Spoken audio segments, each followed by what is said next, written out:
Hello everyone, in this video, I'll be translating and summarizing the latest Urdu broadcast by Samina Pasha to make it accessible for our English-speaking audience. Let's go through the key developments and insights in Samina Pasha's words. Today we will tell you about some court proceedings because today Imran Khan's Toshakhana case hearing was scheduled. Along with that, his bail case was also set for hearing in the Supreme Court. We will share with you what his lawyer Salman Safdar said today. Also, what Alma Khan Sahiba spoke about today, especially her reaction regarding the matter of pardon. We'll cover that as well. And Fisel Va made a very strange statement, which many people are taking as if he indirectly gave a threat. Anyway, we will go through all of these things in today's vlog. We request you to subscribe to the channel if you haven't already.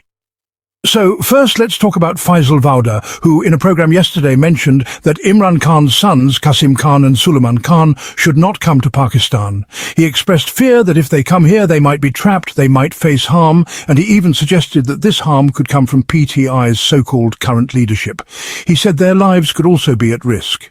Now this revelation, or whatever you want to call it, some people believe is basically a threat.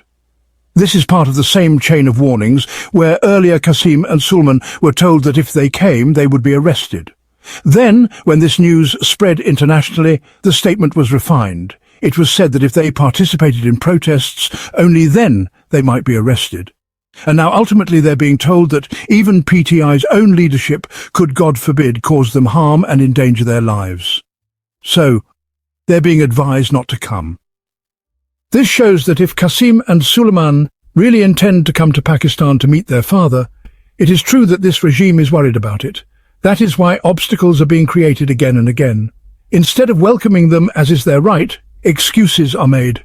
Alma Khan had last updated that they were not being issued visas. If there's no problem with their arrival, then why delay visas? Issue them freely and announce clearly that there's no problem and no political revenge. Every person should be treated according to their right. The sons have a right to meet their father. But since this isn't being done, it shows the government is not comfortable with Qasim or Sulaiman visiting and meeting Imran Khan, or their meeting being reported, or the international media talking about it, if they are blocked from seeing him. So they're trying to delay their visit as much as possible, using different narratives like they might be in danger. But the truth is, in Pakistan, everyone can be in danger. With the terrorism situation, anyone can be targeted. With the floods, people are being swept away in cars, houses collapsing on people. So yes, life is at risk for everyone.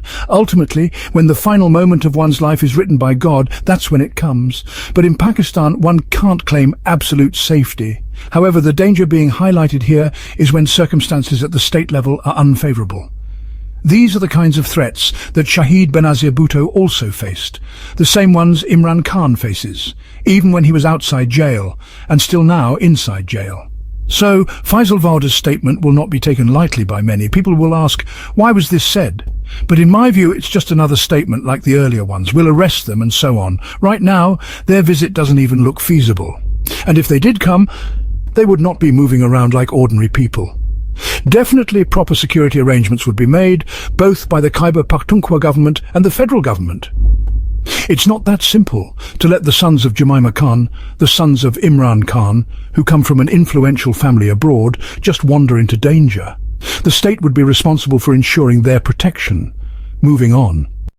Today, some important hearings were scheduled. One was the Toshakhana case hearing, which has now been postponed to 21st August.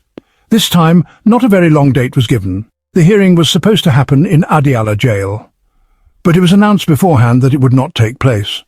This also meant that his sister's meeting with him wouldn't happen, since hearings are being blocked specifically to prevent family meetings. Now the hearing has once again been shifted back to the judicial complex and postponed to 21st August. I notice that since not a very long date has been given, it's possible the hearing might actually take place on 21st August. Usually, they give 5 or 6 days delay comfortably. Let's see if it really happens. The second case was Imran Khan's bail hearings in the Supreme Court of Pakistan. These were related to the May 9th cases, 8 in total. Salman Safdar appeared today. An unusual thing happened. Instead of the lawyers requesting a delay, it was the Chief Justice, Mr. Afridi, who himself asked the lawyer for an adjournment. He said that since additional documents had been submitted only last night or a day earlier, he hadn't been able to review them, so he needed more time. Thus, the hearing was postponed until tomorrow 10:30 a.m. Outside the Supreme Court, Salman Safdar spoke in an interview with Matiullah Jan. He said, "This is an extraordinary situation. A record has been made, with 500 power of attorneys signed by Imran Khan, meaning so many cases have been filed against him and so many miscellaneous petitions submitted that lawyers have had to get nearly 500 signatures from him. This shows the magnitude of the legal battle being fought continuously for the last 2 years or even longer. Many lawyers are involved, playing their roles. In some cases they have succeeded too. It's not all failures. Of course, many people criticize the lawyers, sometimes fairly. But we must also acknowledge that many lawyers are dealing with an overwhelming number of cases. And these are not ordinary cases. They are not just fighting in court, but against an entire system. They are appearing before judges who are not independent, and they know powerful forces in the background influence decisions, so the effects of this can be seen everywhere at all times. Many traditions of law have been broken, many SOPs of handling cases have been disregarded, and things have happened in completely different ways. When you are fighting against the whole system, then this fight is not easy. Despite this, many of Imran Khan's cases have been concluded in which he has been acquitted, and in some his sentences have been suspended. So in spite of everything, the lawyers have achieved many successes. But still, it can be said that this is a long journey. Today, Salman Safdar himself admitted that indeed the journey has become very long, and Imran Khan's trial has been dragged out for a very long time. Nevertheless, he remains hopeful that tomorrow, in any case, Imran Khan will be granted bail. And since the Chief Justice himself asked for time until tomorrow, he is expected to give some decision. Let's see if Salman Safdar's hope is fulfilled or not, but this was his statement today. Meanwhile, since today is Tuesday, the scheduled day of meetings, Imran Khan's sisters also went to Adiala jail to meet him. As usual, they were stopped far away, after which they began marching on foot towards Adiala. All 3 sisters, some workers, and a few leaders were with them, chanting slogans as they walked towards the jail. Now, Alma Khan's repeated statements in different episodes are also important. When she was asked about Imran Khan's response to the matter of pardon, she said this issue had already been raised several times, and Imran Khan's response has been very clear. Why is there a need for such out-of-court settlements? Make a commission, bring CCTV footage, prove our guilt. We will apologize and serve punishments too, but if you cannot prove anything, how can you demand an apology from us without evidence? And Noreen Khan Saiba even said, you will see it is all of them who will have to apologize to Imran Khan. Why should Imran Khan apologize to them? She said these people think life and death are in their hands, but that is not so. Imran Khan is not afraid of anyone. He has clearly said, I fear no one but Allah, and only Allah has the authority over my life and death. If General Asim Munir believes he can decide Imran Khan's life or death, then he is wrong. This power rests only with Allah. Noreen Khan further said that those outside the jail think they will never die. But only Allah knows. Those appearing safe outside may die first, and the one considered under threat may live longer. Allah alone knows how long someone lives and how many breaths they will take. So, making godlike claims or grand statements that this may happen to someone or that may happen, the sisters' emotional reaction to such things was very natural. Alongside Halima Khan Sahiba said, no matter how much pressure or harshness you apply, Imran Khan has clearly said he would prefer to remain in jail until his last breath. Regarding the other pending cases and meetings, her stance remains the same as before.